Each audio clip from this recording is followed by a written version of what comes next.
Hey friends, welcome to One Little Coder. Today we are going to look at a new R package called Flow. This R package is going to help you in a very important thing, which is to understand the logic of your program, or it could be a function, or it could be an expression, or it could be a script entirely. So you might think that why do I need Flow? So first of all, I don't know whether you recall it, but during my days when I started learning programming, understanding the logic or the flow of a program is very important, and it was very tough at that time. And if there was a tool at that time, it was only writing down an algorithm in the form of a flowchart used to help me. So I really believe this could be a real help for someone who's learning to program, or if you are a teacher who's trying to teach something to someone in programming with R. So this could be a real help for someone new to learn data science better.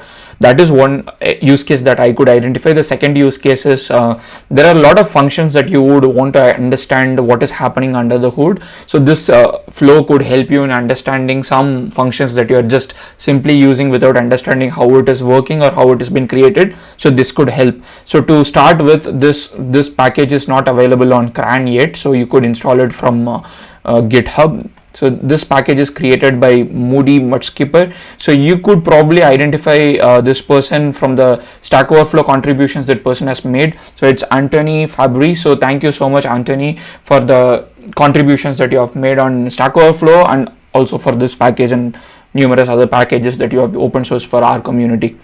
So let's go ahead and install the package. So I've already installed the package. So you can simply copy this DevTools, or if you do not have DevTools, you can use remotes package. So you can do this one, and then you can just simply execute it. You would get Flow. So Flow would simply get installed. So probably the only message that you would get is whether you want to update the existing packages that Flow uses dependency. If not, you can just simply go ahead and install it.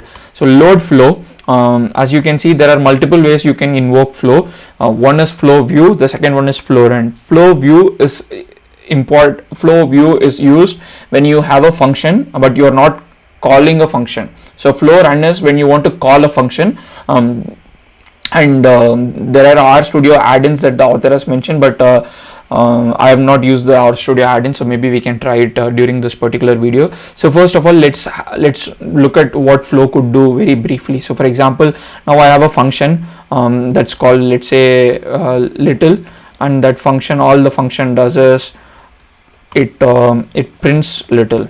Okay, and this is my function. Now what I'm going to do is I'm going to say flow view, and I'm going to say little, and as you can see, it has created a flow chart that says okay, I think you could see this, yeah, or otherwise I'll just change the panel so that you could visualize it better. Pane layout, I'm going to show my viewer on the top. Okay, cool. Oops, yeah, nice. Okay, so here you can see that it has created a flow chart. So now what if I'm going to get an argument saying that let's say n, and I'm going to say for I in 1 to n print. I hope I'm not writing Python code. Recently I've been writing a lot of Python code, so it could be possible that I'm writing a Python code.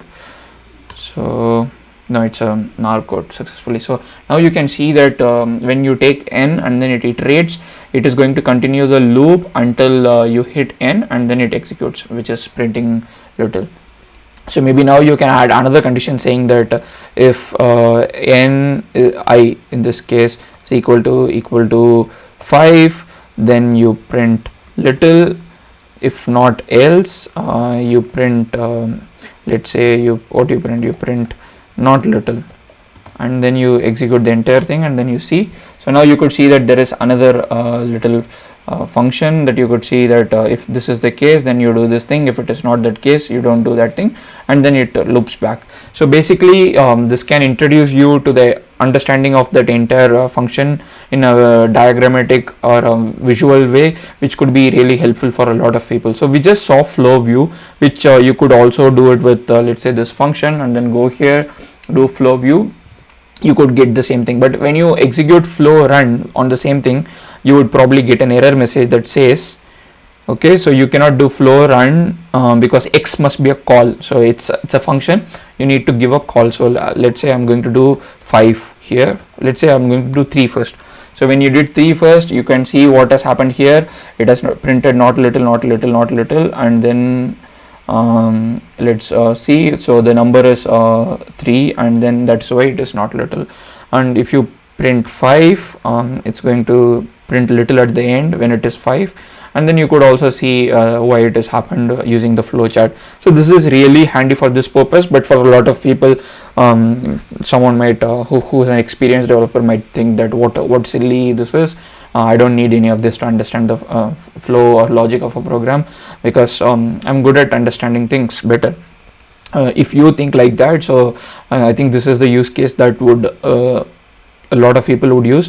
A lot of time what we actually do is we try to use a code or a function without understanding what is going under the hood. So which, like for example, if I want to say add row and deployer, I don't know like what is happening, how this code is functioning or how this function is written. So I've never cared about looking at this function, or probably I've never had that confidence to think that I could understand that function. And that is really where Flow could help experienced programmers, because when you do that now, if that function actually has a lot of logic, now you can actually see that Flow would be giving you the entire logic that you could see, like okay, it starts with this thing, so then there is an if condition. If it is not there, then there's there is a warning that is going to be shown, then this is going to happen. And so you could basically try to understand, if you have some context around it, you could basically try to understand what is happening inside something. So I can like try it with some other package. Okay, Highcharter. Let's say I want to hchart as the function. So this has a method, so it's a JavaScript binding, so it doesn't really show much. So let's try some other function, which is let's try tidyr and nest longer.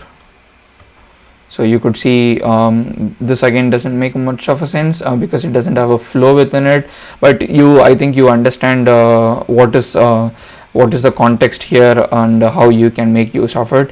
This is really handy if you want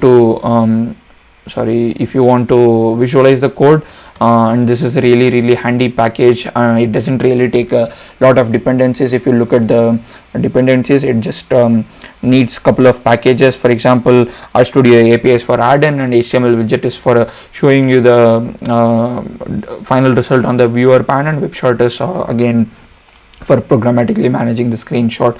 So this is really handy package. It doesn't have a lot of dependency. Once again, thank you for Moody Mudskipper, especially for the contributions that he has made on Stack Overflow, and for this package also, Anthony Fabry. Thank you so much, and I hope you enjoyed this video. If you have any comments, please let me know in the comment section. Until that, see you next time.